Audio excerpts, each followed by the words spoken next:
कुटुंबाला मात्र कोणाची नजर लागली आणि या नजरेनेच मात्र तिघाचा दुर्दैवी अंत झाला। ही नेमकी घटना काय आहे ते आपण सविस्तर पाहूया। ते म्हणजे गंगाखेडमध्ये हा धक्कादायक प्रकार घडला। मिळालेल्या माहितीनुसार अहमदपूर तालुक्यातील कुन्नीकुद येथील रहिवासी नाजी सुभाषराव तुडमे हे शहरातील ममता विद्यालयात शिक्षक म्हणून कार्यरत होते। त्यांनी आपली पत्नी रंजना व मुलगी अंजली तुडमे यांच्यासह रेल्वे रुळावर आपला आयुष्याचा शेवट केला। शहरातील ममता विद्यालय येथील शिक्षक मोसुनाजी तुडमे, पत्नी रंजना आणि मुलगी अंजली यांनी दुपारी 3च्या सुमारास धारासूर शिवारातील रेल्वे रुळावर मालगाडीखाली आपलं आयुष्य संपवलं। विशेष म्हणजे मालवाहतूक रेल्वे ही तिघाच्या अंगावरून गेल्याने त्यांची धड आणि शरीरही वेगळे झाले। या घटनेची माहिती मिळताच परिसरातील नागरिकांना कळताच सदरील माहिती त्यांनी पोलिसांना दिली।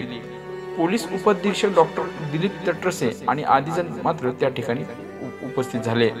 नेमका हे घडलं काय, यामागे कोणाचा कट आहे की काय, किंवा त्यांना काही मानसिक त्रास झाला का, याचा सर्व तपास मात्र आता पोलीस यंत्रणा करीत आहे।